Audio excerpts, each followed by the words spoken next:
doing something sensible with our evening. Do you want to introduce yourself so people know who you are? Yeah, I'm Adrian Cunningham. I'm the founder of Chrysalis Prevention of Men's Suicide, which is based in Selby. We founded it nearly 2 years ago now. We were founded in April 2020. So it's going quite strong at the moment, and hopefully it's just going to get stronger and stronger. You guys have obviously done stuff with us as well, so that which has been really, really good.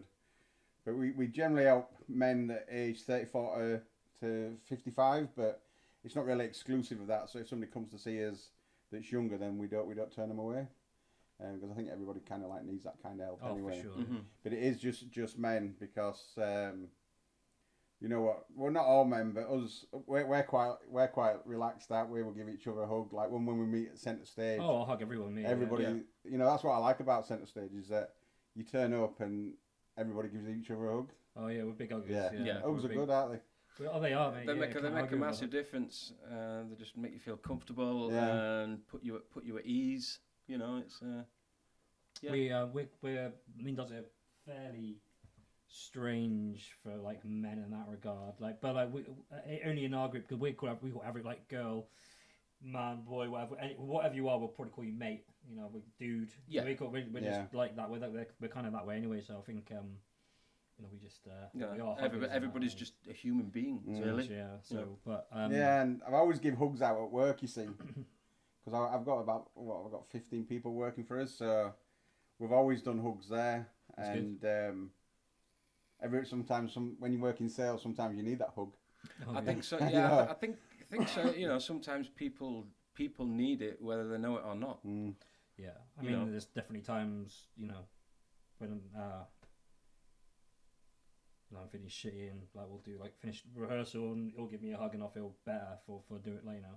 Yeah. And I don't necessarily like outwardly, you know, I'm not outwardly being. Yeah, thanks for that. I really needed that. Does you know? But you know, it does make a difference. You know? I like the ones where people, when it's like they're like, you're giving her a nice hug, and they're like, what the fuck are you doing? Yeah, what are you doing? No, I fucking get right in there with a hug. Yeah. Gotta fucking commit if you're gonna go for it. You can feel the tension there, like, oh, get off me. But yeah, so why is it just men? Is it because different needs and require? I guess there's a difference in the way that. Well, men are the more suicide rate in men is the highest between men and women, and I just think that women probably generally they talk about it. Are more open to talking about it. Yeah, more open. Yeah, they'll probably ring the mate up or they'll have the mates round, have a drink and they're generally more open, whereas us men generally aren't. We don't want to show our weaknesses, I guess. Yeah, I think that's a big part of it, showing the weakness, you know. And the trouble is like society, you know, men go out, they have to, they think they have to provide, they have to look after the loved ones, and they don't want to see like they're not strong or it's a failure. Yeah, shoulder. They seem to shoulder all the responsibility, and that can be damaging as well. And that's probably why women are a lot stronger than men, to be honest. I think absolutely, so, because they take a lot on their shoulders. Yeah, but they'll release it, whereas we'll just like pent it up. Crack on with it and like till it ends in a coronary. And it's slowly building up in the background. I mean, obviously, I don't know myself because you know. You're not mental. I'm not. I'm not mental. We're all mental in our own little way, but I suppose. You've never really suffered with any. No, I've never really suffered with any mental health, but you know, in a sense, I have kind of like held back on certain things. Yeah. Like when I first got together with my now wife, for her to kind of like just get inside, you know, it took quite a long time, and for me to be able to open up to her. Was quite a while. But I think also now, I'm not actually going to mention anyone's names, but you have had like experience of people like friends and stuff who've had mental health issues. Yeah, I think you've got an understanding of it greater than you actually think you do. Yeah, I mean, I do understand what's going on. I think given the last 5 years especially, you know, I've come to understand. Kind of like not what it's all about, because you know you're never going to be, unless you experience it, you're never going to understand it fully. But you do learn kind of little things like what to say, what not to say, More things to do, things not to do. You know, them sort of things to sort of like help the other person. So I find that quite what's the word? I can't think of the word now. I don't know. Just comforting, I suppose, knowing that I'm doing something and I'm making a little bit of a difference, even if it's just for like a few minutes or just something. And that's all it needs sometimes. I mean, I had a guy that worked for us. This was a few years back before I started the charity. His sales plummeted, and the managers above were like, "Well, what's happening to this guy?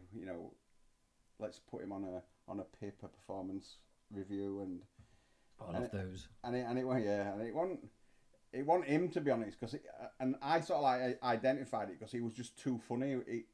He was a Geordie lad, which they were always funny anyway, but he always was trying to make everyone laugh all the time. Yeah. And I kind of like felt that there was something hidden in there. But anyway, his sales went down, and I went out and we went to see him, and he just broke down and said that he just wanted to kill himself. And that's kind of like where it all stemmed from, really. Because I've always helped people. I've always been that shoulder to cry on, because that's like what sales is. But yeah, and he didn't tell his family because he felt it was a failure, but he wasn't earning any money, so the pressure was getting even worse. Yeah. The company didn't really identify that he had mental health problems. And he opened up to me, and the guy's still in sales now. And he went to his family and told his family, but he told his brother first. That was the main thing. And he just felt like everything had been released. Yeah. People they didn't understand it, but they knew that he was suffering. Yeah. But that's good. Is when you speak to people like that, when you speak to family, that is good.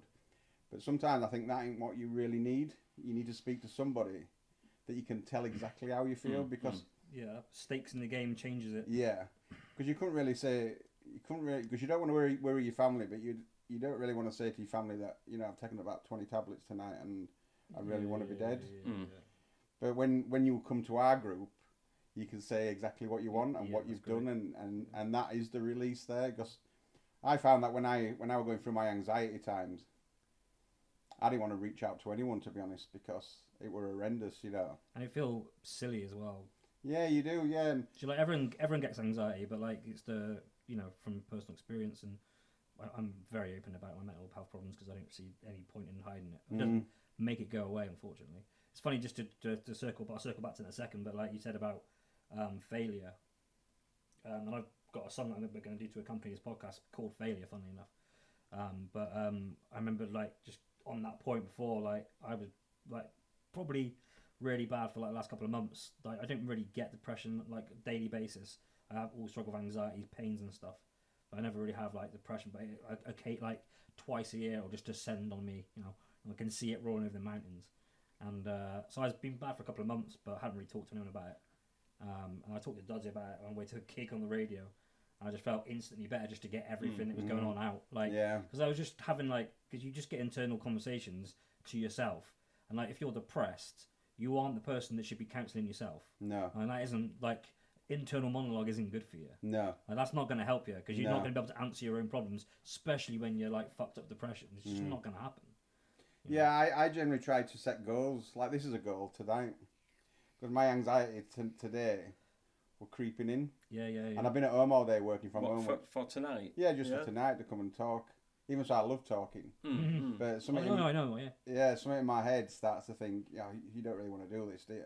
Yeah. But I really do want to do a podcast because I want. That's what I've always wanted to do.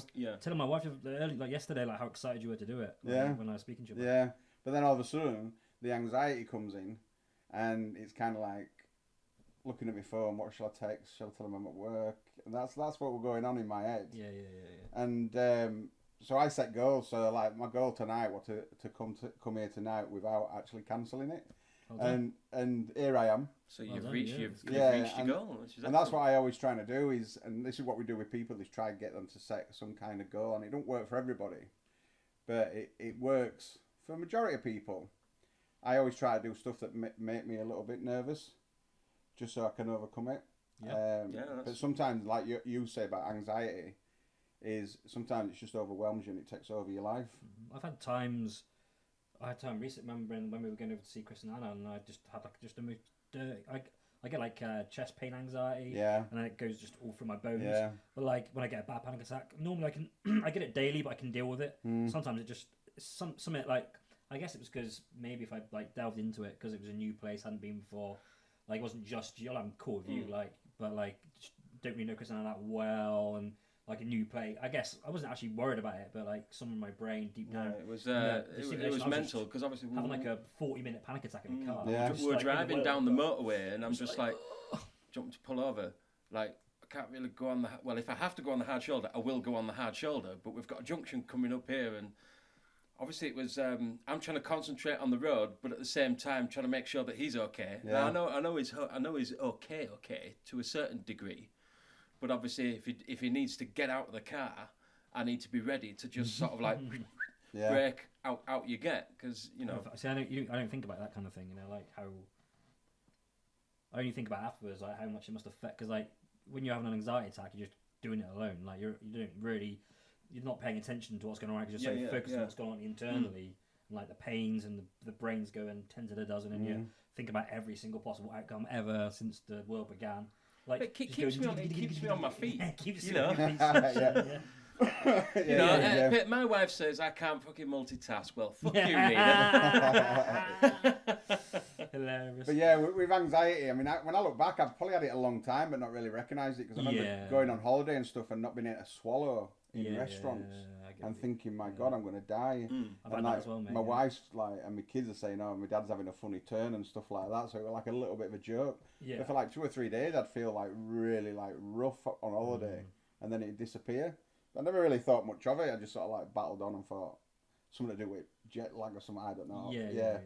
And then, like you said, going to a different place. I went to Scotland about 2 years ago, and I had the worst anxiety I could possibly imagine. I went with one of my. We go every year, and I got there, and all I did was just sweat, and it was spring. It wasn't even hot. It was one of them really cold sweats that are really uncomfortable. I know, it was anxiety. I get it. I know, For 2 days, I had that. Yeah, and we were sleeping rough as well, so that made it even worse. I just wanted to come home. Should be comfortable, don't you? Yeah, but the second date started to ease, and then I were all right after that. So we went to Scotland again, and I were fine. But I went to Scotland a month ago, and the anxiety came back with a vengeance, and we're in exactly the same place. Yeah. And I don't even know why we're there, to be honest. But my mate, he's actually one of the trustees for the charity, but he understands it in a way, but he doesn't really understand it, if you get what I mean. Yeah. And I says to him, look, mate, right, I says, I've got the worst anxiety I could ever imagine. I says, so you're just going to have to bear with me. And we're trying to get stuff in. We've got a camper van, and he didn't listen to any instructions when he went and picked it up. Right? Like we do, don't we? Just fucking jumping about. I know. I know. So I'm like, just give me the keys. So I'm like having this anxiety, panic attack, and everything, and I just wanted to get a shower because the sweat was pouring off me. Yeah. And he were like, couldn't get this table off and what have you. And I'm like, you didn't even listen to that woman, did you? And he went, no, I just picked that up and went. Typical man, innit? You know what I mean? And I'd have done the same, but he were all right about it. And then 2 days, and then it went again. And I just don't understand it. I just don't get it. It happens just randomly, doesn't it? It'll just happen. Yeah, it is weird. There has been one time when I've picked up on it really, really early. We were going to an open mic, and I'd come and I'd picked him up. And as soon as he got in the car, I thought, something's not quite right. So we pulled out of here, pulled out onto the street and over there. And I'd literally not got to the junction. And I'm like, I'm turning round and we're going back. And typical true rich fashion. No, I'm fine. I'm fine. I'm all right. Let's just, no, I'm all right. No, you're not all right. Turned round, we came back and we came in. And then about an hour later, it's just like, yeah, I'm glad we didn't go. So, you know, that's obviously, so then I'm like, yeah, man. So, but it's nice to be able to foresee this sort of thing without him even saying anything to me. I think that was a while back as well. That was a while back. I think I was probably worse then as well, like less good at dealing with them. I've like since I kind of started meditating a bit and doing more kind of work on understanding it, like more research about anxiety, understanding what it is and how to combat it and how to get the breathing going properly. I think I can pretty much always get through it whilst I'm still doing the thing. Like it'll be shit for a while. Like one of the things I found is the more you try and fight it, the worse it gets. So you just let it happen, and then you just need to find your coping mechanisms of when it happens. So I get big attacks. You know, I've not worked out how to. I take quite a few vitamins when I do have it, but that doesn't really help either. To try and get over the hangover. Do you get like hangover anxieties? Like, do you know what I mean? Where like you have an anxiety attack or whatever, and then the next day you just feel like you're hungover. Yeah, absolutely. You just feel exhausted. You haven't done anything because you've been curled up on the sofa because you've been tense just for like however many hours it lasts. Then you come out of it and you just like you feel like you've been like a night on the sauce. You're just like, oh, I feel dreadful. I think once as I found coping mechanisms, I can pretty much get through them now when they happen. I had one on the podcast. I didn't tell you that one. A while back I was having it and but I was like, I'm right. And to be fair, I carried on going. Yeah. Just kept talking normally, just stayed engaged and just felt it. I could feel it in my body, but I was like, just don't pay any attention. Don't pay any attention. And I just went. Which podcast was that? Can you remember? I think it was in Molly. Oh, really? Yeah, I think so. Sorry, Molly, it was nothing to do with you. Yeah. No, I didn't even notice either. So it was only a small one, but like it's again just like. But if you can feel it, it's good that you can sort of like you know it's coming. You know. Yeah, definitely. Yeah, I think it's. I think the thing is rather that people don't really understand them. They don't. No, they need. It's about acknowledging it as well. Yeah. You know, acknowledging what's actually going and what's actually happening, rather than. It's one of those things. I'll be all right. You know, as a diabetic, and you know people. I think in your family or whatever that if they try and ignore your diabetes, it's just going to get worse. Like you've got to deal with the situation. Yeah. You can't just leave shit. And like anxiety, whilst it isn't quite as anywhere near as mortally dangerous as diabetes, it's still a thing that happens and can be really bad. What you see in the States, I get. Well, so it's very having diabetes doesn't make Well, I don't know. Again, I'm only speaking for myself, but having diabetes doesn't sort of like give you that mental thing or that urge to sort of like to want to sort of like commit suicide. You know, so I think there is a bit of a difference, but there's a lot of similarities as well. Think in a panic attack and like a hypo are quite similar things. Yeah, especially like what you were just saying before about the after effects. Like you feel like you've got a hangover for a day or two. When I have like a really big hypo like low sugar. It just makes me feel rough as fuck for 2 or 3 days. Yeah. Exactly like that. For not so much hangover with headache. Well, it does give me a bit of a stonking headache. So yeah, it's very, very similar in a few ways. So yeah, it's but obviously I know exactly what it is. Yeah. How many people have you got in the group? So we have from 3 to 5 to 7. It just depends. Sometimes we just have one person. So where's this? Oh, is this your weekly? It's in Selby. Yeah. It's at the big community centre. Where's that? Near like Sainsbury's, yeah, that little bit. Yeah. I know what you mean. Near M&Co next door. Yeah, just along that little. Yeah, so down we're there. Abbey Walk, is it? Abbey Walk. That's number 10B. Abbey Walk. Abbey Walk. Is Abbey Walk? Oh, is that the whole thing? Yeah, so it's on the other side. So you go into town. Along my Wilco's. Yes, just round there. Yeah. Yeah, so we start there it's every Wednesday at 6:30. So anybody can turn up. Anybody can turn up, yeah. So people will come in. We'll see them 1 week and we won't see them next week.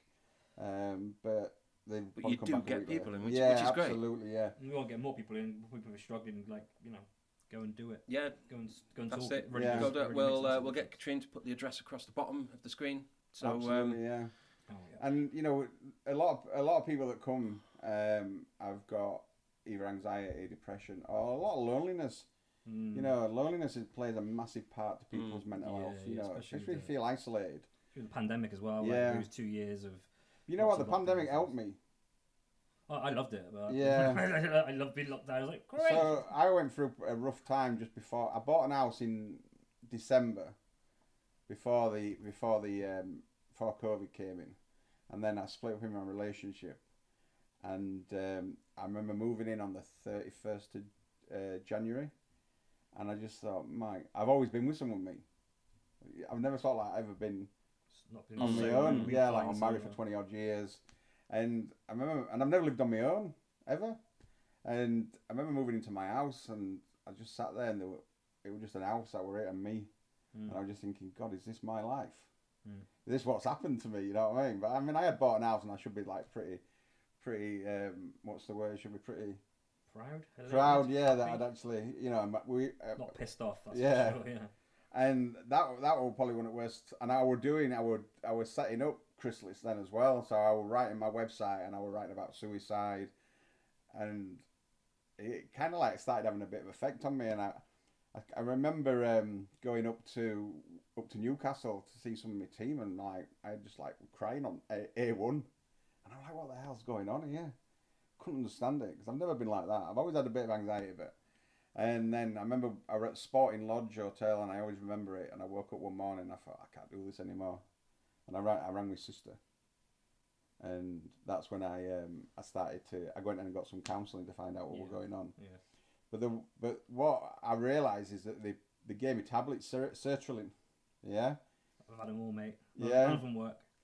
And honestly, they told me that there might be some side effects, and there's all this massive list of all these side effects. It's obscene. Yeah, and honestly, I took them, and I just wanted just to end it all. Yeah. End it all. It was unbelievable. Is that what the tablets were making that you were feel? The tablets. They magnified it by about a million times. How can is that like your GP that's giving you them? What it is that they, for whatever reason, the way that they work, the chemistry of them, they tend to increase depression in the short term. And then over long term they decrease them. Although, to be fair, there's a plethora of research that shows absolute bullshit, and they're just basically placebos. But it's not to discount placebo effect, because it does work. But citrulline was the only one I've taken that made me. The only time I've ever been sectioned, as it were, like I wasn't actually sectioned, but I had to go to like the York mental health place. Oh right, yeah. The people from there came and shit because my wife was concerned, but it was the first 2 or 3 weeks taking citrulline, and I was just like, I remember one night she'd done singing. I remember her like being really trepidatious, like leaving, because you could see I was just sitting, just fuck this shit, and you know, and then I think she came home early in tears, like she's like, I couldn't leave you, and I was like, fuck this shit, still. So she called some people and stuff and got sorted. But yeah, that was fucking awful stuff. Yeah, it is, and you know, and that's one of the things that I work with people now is if anybody comes to see me, because we also do awareness days. You might have seen me. We go all over North Yorkshire. We've done it all through summer. Go to agricultural shows. And we have men coming over to talk to us and stuff like that. You can see them like walking past looking at us. And then they'll come in when there's no one there, and they'll have a chat. And such silly buggers, aren't we? Yeah, and it's like you can see him, and then he'll come in and he'll go in. Oh, I think you're doing a great job. And we work with a lot of people that do take tablets, because there's a downside to it. Is that you want to, it magnifies it so much, and you feel like you're not in control. But then you start feeling better, and then you stop taking them. And that's not for everyone, but for people that I've had, that I've worked with. Oh, for sure. I mean, like, I think that for a lot of people it's helped. Medications helped them, but it didn't help me one iota. Like, they do work for some people. Yeah. But like you said, the problem is that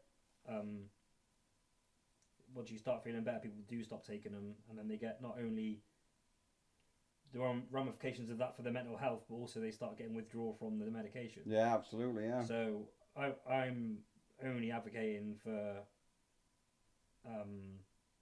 looking at other things that could help other than doctors giving you tablets. Like I don't think people should not take the tablets if they need their tablets.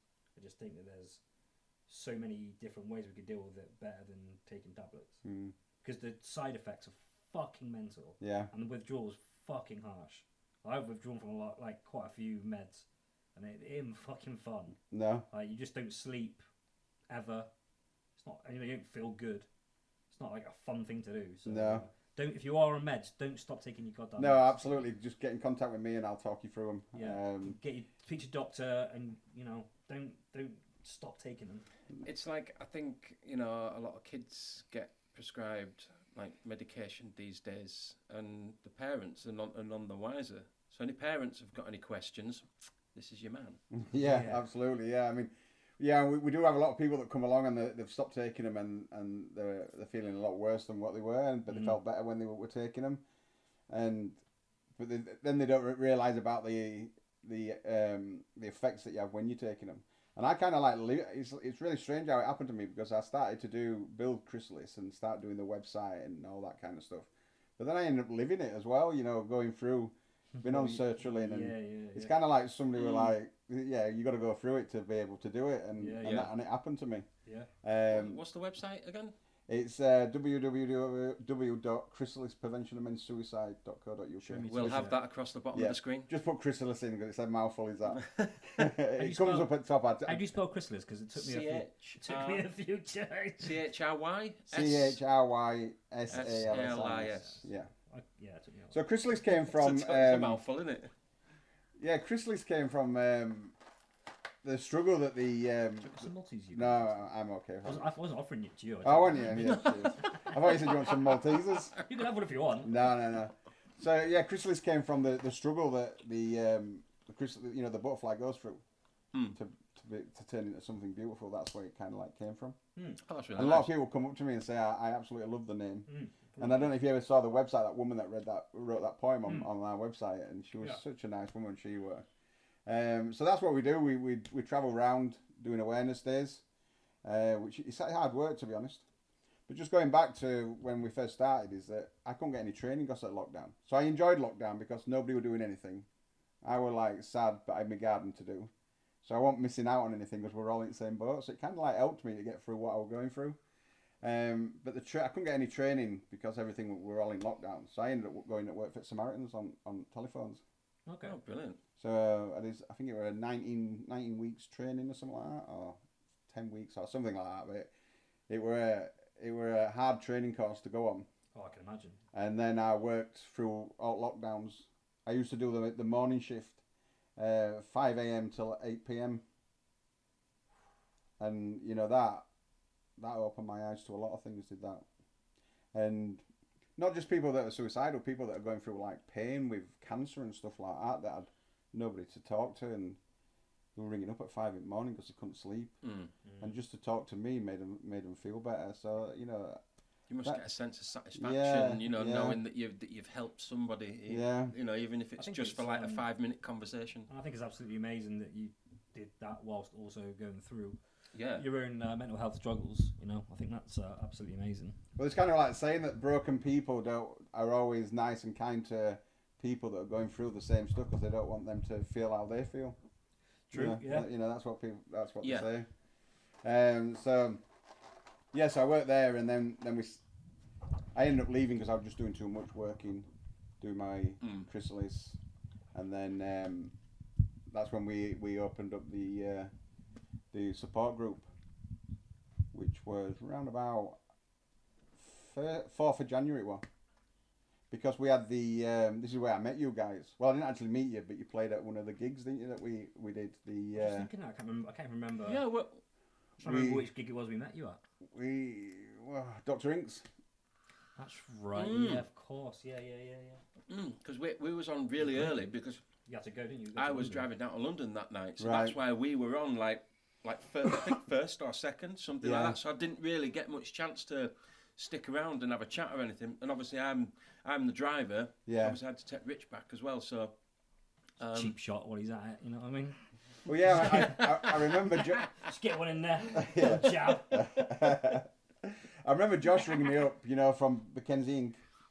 yes, And he rang me up and said, "Look, do you want to do this concert?" And I'm like, "Yeah, of course we do. Yeah, let's do it." And he planned it all, and it was a real good success, wasn't it? It were really, from really what good. I heard, it was Yeah. a really good night, Yeah, and it was a really good night for you, apparently. Yeah, by the yeah. sounds of it, wasn't It was it? a great night when we like I said, we opened and it was busy when we opened. Yeah. Yeah, because the next day it was the light switch on in Selby, but it got cancelled because there were a massive storm. Wasn't there? You remember? It was really, really windy Oh, it and was raining. horrible. Yeah. Yeah, I remember that. Yeah, So I remember driving down to London, and it took me like nearly 4 hours to get down there Yeah. because there were times when it was just like I'm Wonderful. blowing all over the bloody road. There's people coming past me at like 80, 90 miles an hour up my ass, and it's just like, you fucking idiot. Yeah. But It was bad, wasn't it? So that got cancelled then. So that was like a bit of a downer really, because I wanted to do the gig then the light switch on, and then the market were the week after in Selby. But yeah, that were really really good, and it kind of like got me thinking really that you know, I could do something with this. And you know what, Josh did an amazing job, and his band are brilliant, but they don't sing anymore. Oh, okay. Did you see him? No, Have you ever heard them play? No, we missed totally missed them. I remember going to their when they were doing. Dr. Ink's going on it. Is it still going? Or is No. I think it's is it shut now? Oh yeah, that's shut. Yeah, sorry, it has. Yeah, someone told me over there that it's shut down. Yeah, I saw. Yeah, but I don't know why. So it was quite a nice little venue. That you know, there'll be a car park before we know it. Or houses. That's what the venue was. All And these it turned into be the old venue. All these houses or car park. So yeah, so that night we were absolutely amazing, and you guys, I remember you been on, but I were outside for whatever reason, and I know you did a little bit of plugging for Chrysalis and stuff, because one of the people said, "Oh, you just bloody missed them," and I actually missed you singing, to be honest. Which I know. Well, there's a particular song which is quite sort of mental health appropriate, isn't there? Waste Away, and obviously Rich did. He wanted to. So he had this little bit of a, not a speech, but like a 20-30 second like thing to say about, you know, it's good to talk and everything like that, and this is a great thing that we're doing, what we're doing it for and everything like that. So it I'm right into it, like because you know I'm in anything that promotes or not promotes or supports mental health. I'm not for, because there's fuck all in way of services in NHS. So the more charities there are, the better, as far as I'm concerned. The more people that are trying to help, the better. The more places there are people can go, the better. But this doesn't lead me into a question that we were going to ask you, which was what how to phrase, why did you lean into the like the music side of things? What made you do that? Was it just because the Dr. Inks was such a good success, or do you think, I obviously know music's really good for mental health stuff, but like I just wondered if there's any particular reason? Well, when we did it, I kind of like looked around, and there were like all these guys there, and there were women there as well, weren't they? But everybody were having such a good time, and I just thought to myself, I've always because I'm from Leeds, I've always gone and listened to bands. I used to, you probably won't know because you're only young. I'm like 53, but like the three. I'm not far behind you. All right, God almighty, I thought you were about 28. He's not fucking. He always says I'm 70. I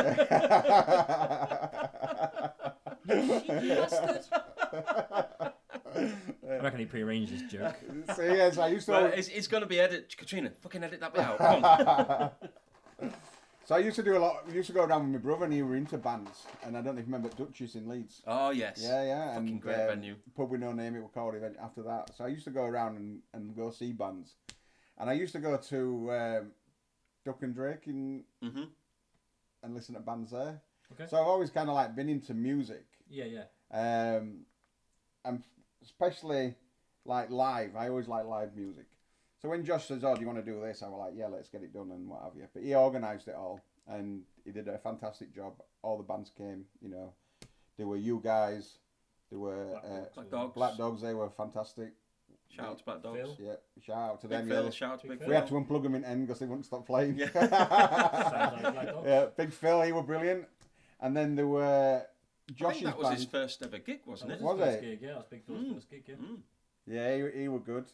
And then there was somebody else called Hewitt, Oh, Chris Hewlett, yes. Yeah, Chris Hewlett, yeah, he played as well, which I haven't seen since, to be honest. Played, yeah. Chris for I years. think he went on, was it After Us? I don't know, It was Yeah, either, he it was either Chris and then Phil, or then Phil, then Chris, and then Josh's band, and then Black Dogs. Or did Josh's band go on last? No, Black Dogs were Black last. Dogs went on last. Yeah, Josh's band were brilliant. They were really good. Loads of energy. It's a shame that they've split, really, because they were like a punk band, but nice. but yeah, they are good. And then Black Dogs came on and they played until it was nearly morning, I think it was. But they were all good, and I kind of like thought, you know, I could do this because that's what I'm like, goals and all that kind of stuff. Yeah.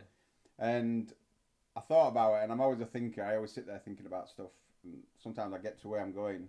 I think, how the hell did I get here? Because I've just like thought about what this massive plan that I'm going to do. And I thought, right, so where am I going to do it? So I knew Ghoul quite well because I've worked in it. And then I found Charter Club. And I walked in one day and I booked it. And then I like got home and like felt like shit because I thought, oh shit, what am I going to do now? So actually, I'm doing it. Oh, get in touch, Rich and Dudley. And that was probably one of our most favourite, well, one of our many favourite gigs, that one at the Charter Club. Yeah. Oh, it's a great gig, yeah. Great day. There was plenty of people in, everybody were there, everybody played brilliantly, the audience was great for everybody. I love playing Gore. And yeah, it was just a cracking event, and I think you raised quite a bit of money, didn't you? We raised £325 for it. £325, you know, just brilliant. Yeah, they were really good, and I always remember that. I think I spoke to Black Dogs. What's he called? Nick. Yeah, I spoke to Nick first, and he was like, "Yeah, what PA are you using?" So I'm thinking, "Shit, PA." I kind of like knew what it was, but I thought, I said, "Who did we use last time?" He went, "No, we used Josh," and I thought, "Oh, Josh has split up."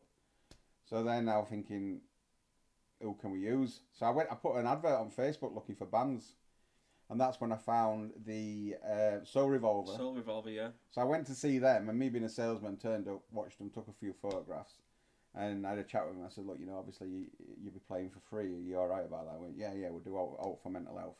And I says, "What kind of PA have you got? Like a new, you know what I mean?" And he says, "Oh, I can't remember what he said. He said, but you can borrow it if you want. We'll use that. Our PA, it's brand new. It'll be all right for Charter Club." So I'm like, brilliant.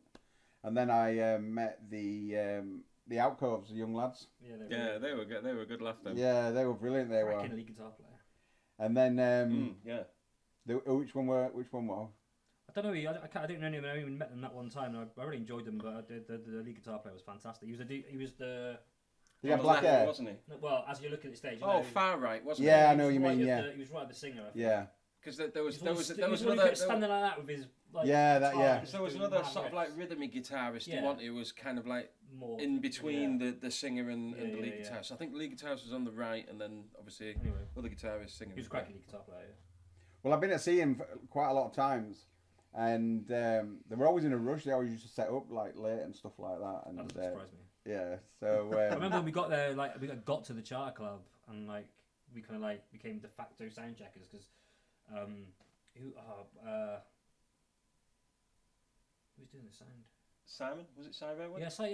Yeah, it was Simon. Yeah. So Si was doing the sound. Obviously, the way they put the desk wasn't out front, so Si was stuck. It was just at the side, wasn't it? So we had the speakers out the front there. So it was me and Dudley like trying to, and like the I think the Outco's their motto for sound checking is, if it doesn't sound right, just keep turning it up till it does. Yeah, loud. So, no, that's not right. That's not. Play it loud. That's that was them, wasn't it? Yeah. Lads. So, but they were really receptive to us sound checking them. It was a really good event, and that lead singer had a load of charisma and a really top night. Because I remember we were meant to be going on after Soul Revolver. Yeah, well, you guys changed it round. I remember when you all turned up, and honestly, I were a bag of nerves. I could tell. Yeah, I had the worst anxiety you could ever imagine. We knew. I could see it on your face. I woke up in the morning. I was laid on bed, couldn't settle. I was pacing around, got a shower, sweating, and I'm thinking, why am I doing this to myself? Why have I got this gig for mental health when I don't even know what I'm doing and I've got anxiety? And then I remember I turned up and it was bloody red hot in there, wasn't it? Yeah, and I thought, this is all I need. And I said to a woman, don't you turn radiators off? She was like, no, we'll leave them on. So what windows were open when you lot turned up? For me. Mental. What time of year was it? April 23rd it was. Oh, April, yeah. And then I remember I was sat out back and everybody were there and all of you just all got on brilliant. Yeah, we did. And that was like the start of it. I think all these guys, they don't know each other. And they're all getting on, they're all setting equipment up and what have you, and then everybody was there all day, I think they were. Yeah, I think everyone stayed and watched. Yeah, everyone stayed and watched and supported each other, which was great. Yeah, that's what you want when you put a night of music on. Yeah, and a lot of the thing about set the stages that we try and promote is, like you were saying earlier on about everyone's hugging each other. We try and really promote like a good atmosphere. Like we fucking hate all the bitching and backstabbing crap. We don't do it. Like, we only want positivity, and like that we're like, be positive. We're aware that there's negativity. I've had bad night. I had one night where I was just in a fucking. I think it was the one. But yeah, the other week with that one. Depression. I was such I remember that. Yeah, really struggling. But everyone was understanding and nice about it. And so there's going to be negativity, but the overarching thing is positivity and be nice to each other and help each other out. Rather than be bitchy and backstabbing, just get on and like. I could see you were stressed on that day, so we just all like. muck in and get on with it. Like we can do it. It's fine. I mean, We're all that's musicians. what we do. Well, I that's could have what done we any do of it. anyway. I want to know where to plug a guitar in, would I? Well, yeah, but that's why you got us in. Because, well, not just us, but all of the bands in. Because collectively, we knew we could make it work, and we got there, and we got a decent sound for everybody. Not, when I say we, I don't mean us. I meant collective we. Yeah. And it was a really great night. Really, and glad you made some money from it. And you know, and was that the start of? Was that like the biggest one you've done? Have you done anything? So we've done so that was the biggest one they've done because it were nearly a capacity of, I think it had 110 people there. Wow, nice. You know, which it holds 120. And I remember, I think Phil were playing and it was light, and then it started to get dark, and then I remember looking and bloody place were full. Oh yeah, it got full real fast. Yeah. And I was just thinking, my God, I can't believe this. I had a great time. It was great. I love playing. I love playing on stage. Like if I'm on a stage, I'm fucking happy. Like it's like this switch gets flipped, and like it's almost like you become rich, dude. Fucking hell. Like Banana Man. Yeah, because me and you were talking that night about it, and I'm like, how do you do it when you're so nervous? And I remember that I had to do raffle, and I was like, I mean, fucking he loves it. That's where like you can tell that's where he belongs. That's where it seems that's where he's most comfortable. Oh yeah, like I'm a different person. Like on stage, like I can do this kind of stuff. He's like it's normal life that I struggle with. I don't understand. Like I've got a great admiration for people who can just get up every day and go to their job. I just don't. I can't. Like I got a deep whatever the job is. Doesn't matter what it is. Cleaner, Tesco, bank worker, whatever it is, any job. I'm like fair play because I really struggle with like normal life. Like because I always I get to. Why I like doing podcasts, I can do podcasts, is because I'm still kind of performing. You know, not my normal self. Really, I am pretty much, but it feels like a performance. So you can just, you know, I feel comfortable like doing this kind of thing. Like in normal life, I'm a fucking everything scares the shit at me. Like even like phoning someone up about a letter, I fucking hate it. Yeah. I have to stare at a phone and like I can feel myself shaking when I'm doing it. I can feel myself getting nervous and sweaty when the phone's ringing and shit. I just can't do it. Like getting on a bus. Like once I'm on, if I haven't got any music, Jesus Christ. And like just because I know that I'm better now, but I used to be like getting trapped. Yeah. Yeah. But like when I'm on stage, especially with music, like I'm free. Like, I don't have any of that. As soon as I get behind a microphone with a guitar, like I don't even notice it like at all. I do struggle afterwards because I've got like. I work through everything, like every scenario, every interaction I've ever had all night. Like, was I taking a piss too much on that, or do you know what I mean? Was it probably always the answer is no, and you keep taking the piss. But like, do you know what I mean? But I always, especially people I don't know, like I'm comfortable with. There's like I've got there's a very small section of people that I feel comfortable with. Like it's maybe like 3 or 4 people. It's very small, and with those people I'm pretty cool all the time because I know them and I trust them. It's a very tiny pool of people, but like around numbers of people I start to get a bit freaked out. But then like if it's music related, then I don't get any of it. I don't feel it at all. In fact, the busier the better. And that's like centre stage because I came there on my own first time. Yeah, and I don't really drink in Selby, to be honest. I have done, and it can be quite daunting, can't it, going into a pub. Definitely, I'm not really one of these men that like when they finish work they'll go for a pint and stand at bar. I know there's a lot of men like that, but I've never been like that. It's a good way to be, I think. It's what? That's a good way to be, I think. Yeah, so, but it's just so friendly, isn't it?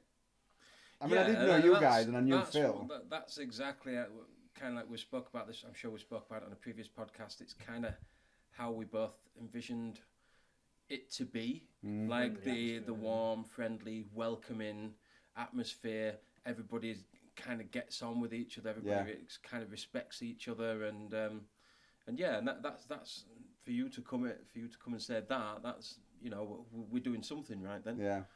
You know, and providing some live entertainment. Yeah, some good live entertainment. I think people listen to the acts, and I think the artists feel appreciated because people are sitting and listening, and you know everyone wants to. We make it as clear as we possibly can for all the people who play that night to stay and watch the other acts because it's like, you know, about supporting each other, not you know, because And you don't get people shouting out requests. You know, play Wonderwall. Yeah. Wonderwall. Yeah. And that's what's engaged. That's what engages the people, because they're just like, especially if it's something that they've never heard before. Like, we've had some artists on where, you know, you could hear, if they weren't playing, you could hear a pin drop, because people are just like, and just really watching and paying attention. Yeah, I mean, when Molly did that, like, I think Molly did like a couple of her own songs and did an Ed Sheeran song, and by the time she got to the Ed Sheeran song, everyone was just like that. Eve as well, everyone was just like, Eve. Like, she's so quiet and she's just got this voice, and you're like, Jesus Christ. And Stella as well on the piano, like, people are loving the piano. Stella on the piano. I mean, that's the beauty of original music, you know, because it's not just somebody with a guitar. You know, we've had, like, the last one, you saw Kid B, the guy with the backing track and doing the rapping. It was just like, again, I liked it. That had everybody's attention great, again. You know, and that I really like the variation, and I think it's what's keeping the interest in people. I mean, we've got a bit of variation tomorrow night. You want to get tomorrow night? Yeah. Well, obviously this podcast won't be coming out till next week, so it'll be gone. But it should be a good night. But yeah, we were trying to get like a saxophonist and if you're Moon Moth Music, come on, Moon Moth Music. If someone knows them, can you tell them to answer the goddamn phone? Or just reply to a message. They do reply to a message, and then I reply back, and then I don't hear anything from them for like 3 months. They're just hippies. Are they? They're cool. I like them. They're really nice, but they're just hippies. So what's change subject. So change the subject. So yeah, just going back to Chart Club. Yeah, so we did that. We had a brilliant night. I couldn't sleep all night. I was buzzing. Yeah, it was great. Yeah. And then you wrote that really nice piece about it, saying that it was one of the best gigs you've done, and that's the way to organise a gig. And it was. Yeah, because you promoted it well. Yeah, absolutely. You were around. Yeah. You were all around Goole, handing flyers out in Morrison's and everything like that.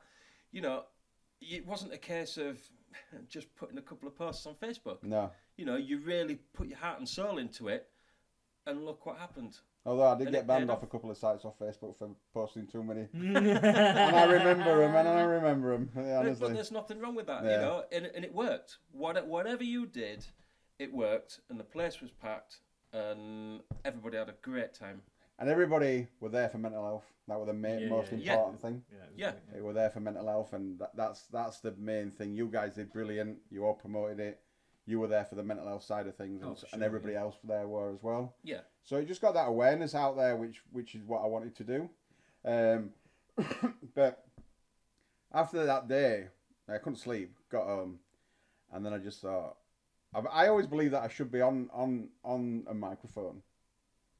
I always do. Not a singer because I can't sing, but I've done I've been on courses to do public speaking and stuff like that. I could see you as a cruise ship compare.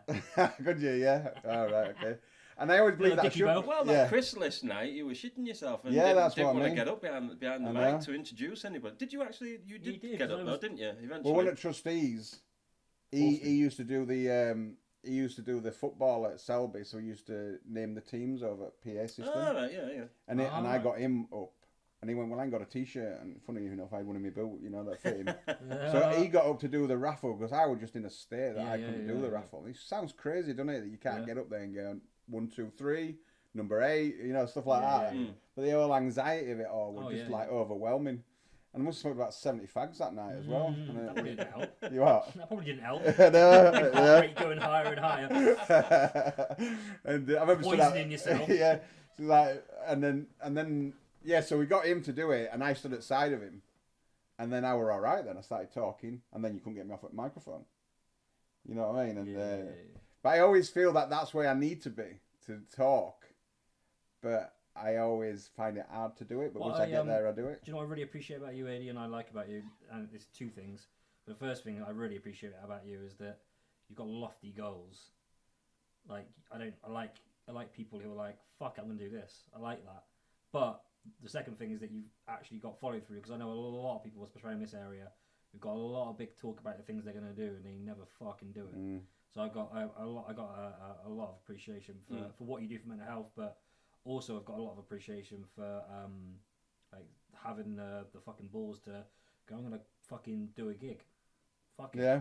And Yeah, then we just did do Right, it. I'll book. I mean, book a just booking the 120 place. seater. Right, I'm going to book Fuck the it. place, and then it's a case of because you've already sort of like put that pressure on yourself. Yeah, now. yeah. So it's just like right, because sometimes some people need that. They need that little trigger in order to enact something out. Yeah. I got a lot of time for that. I think it's really fucking impressive. Yeah. Yeah, so we did that, and I thought, you know what, right, this is what we need to do. Man Down movement came out. That's where the Man Down movement was, because I didn't really want to. I wanted to associate it with Chrysalis, but I also wanted some different like Man Down movement that we could use as like a stage name or a gig, so people will get to know it. So so we did a couple of other stuff like fun days and what have you. And then I thought, you know what, I want to do like a festival. My idea is to tour around. Sounds crazy, but to tour around like North Yorkshire with a Man Down movement, doing charity gigs for mental health. Sounds great. Bringing communities together. People will come. People can come and talk to us. People can have a good time. They know that they're not on their own. So I thought, well, I need a stage. I need a bar.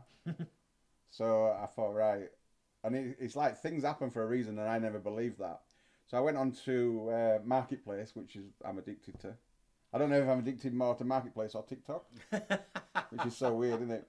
So let's just for the purposes of the video, let's just say Marketplace. Yeah, Marketplace. No, yeah. I think for the purpose of the video, you should say TikTok. For sure. You shouldn't be on TikTok. What are you doing? Well, I actually signed us up the other day.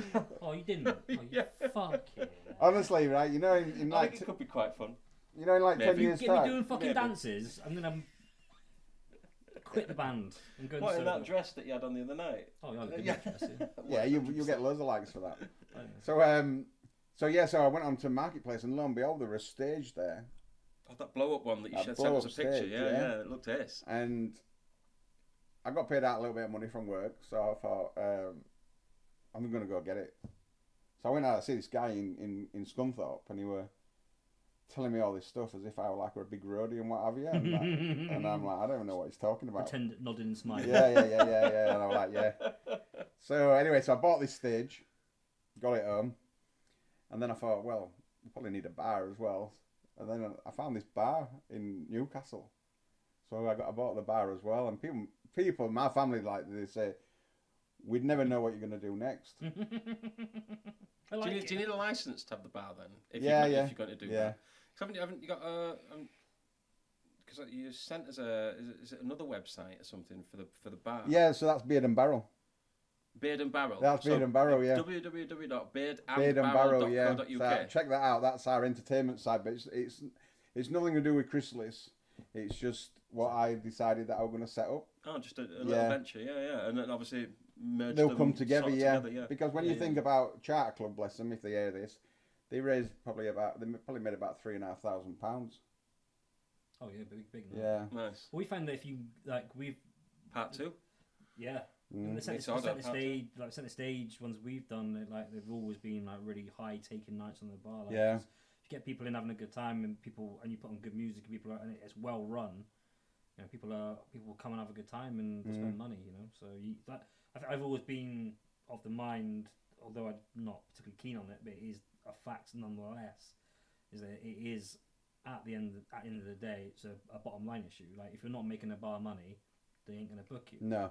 Like you Sort of still business got to 101, make, yeah. you've got to make a money. Like you've got to find a way to make it popular. They've got to find a way to make a money. You have to do that, otherwise they ain't gonna do it. Like, if they didn't make any money, why would they want the stress of having it on? You know. So. I mean, Yeah. initially when we first started it, it was like an idea. Let's try it for 3 months.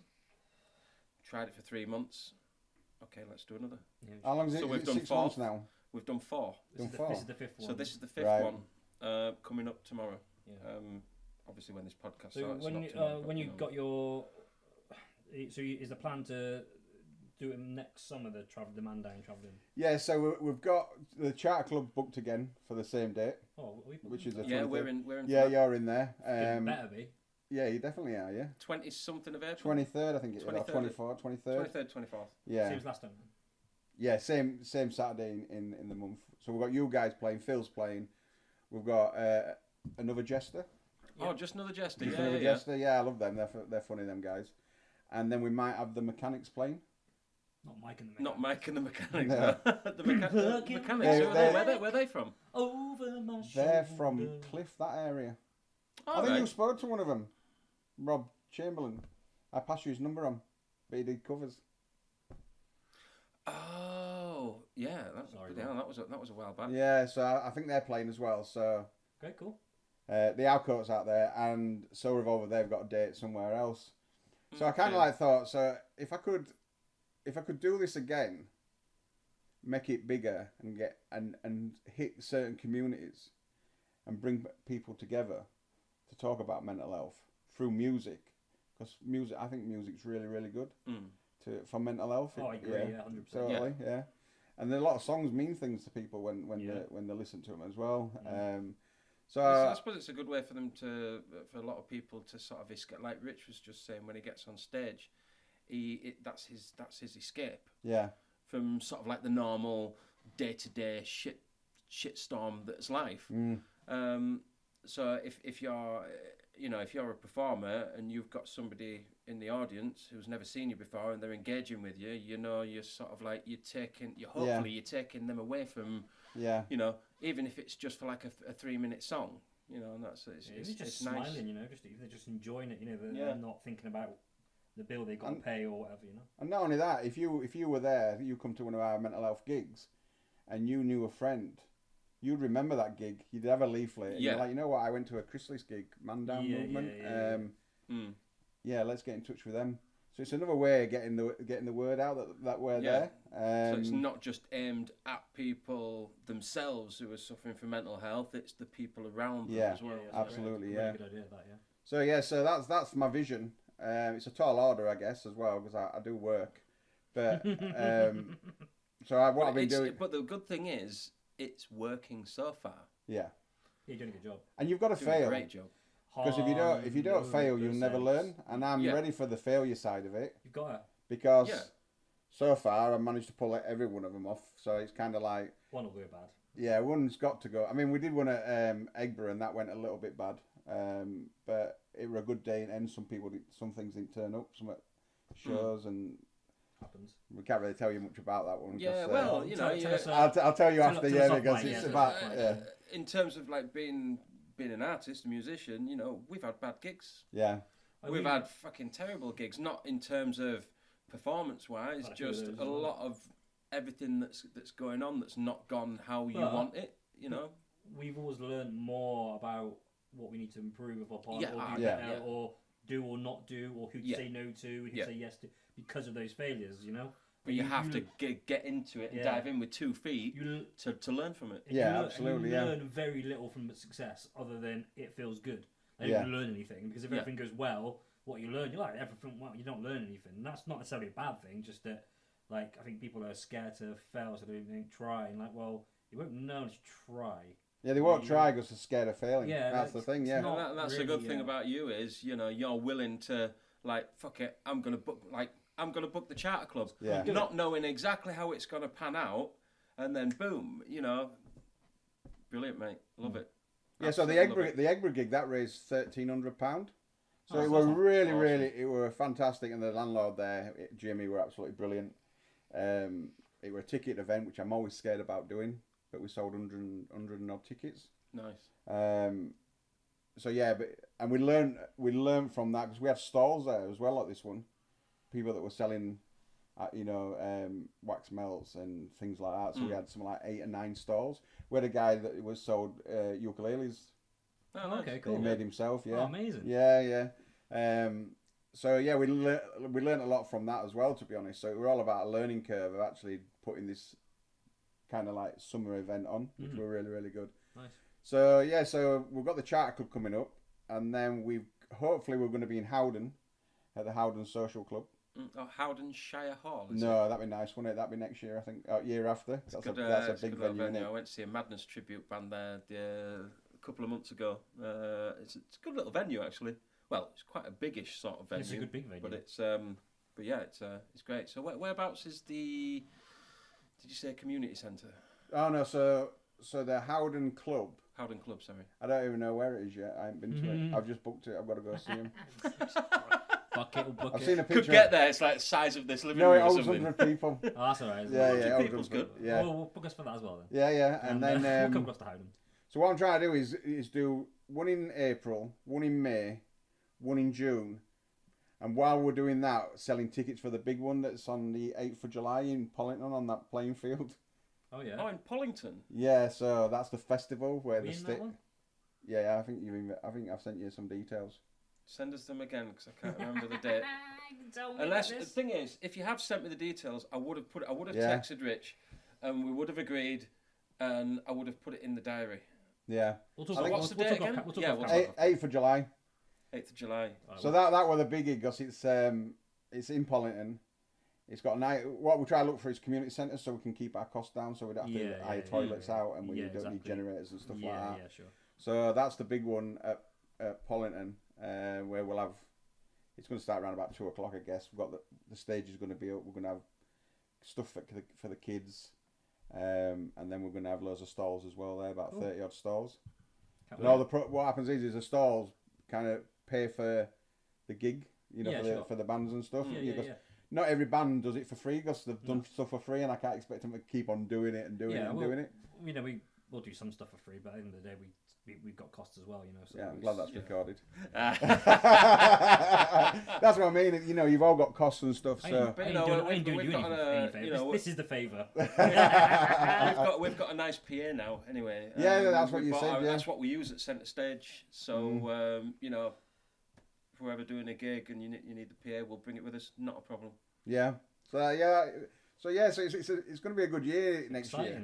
Exciting. And we're glad to be part of it and hopefully following in your success with Chrysalis. AD, we've been going an hour, so let's wrap this thing up. Brilliant. I can talk for England, can't I? Yeah, I'm only saying because you said you had to go. So What time are we on? Well, it's 20 to 9. We've been going an hour.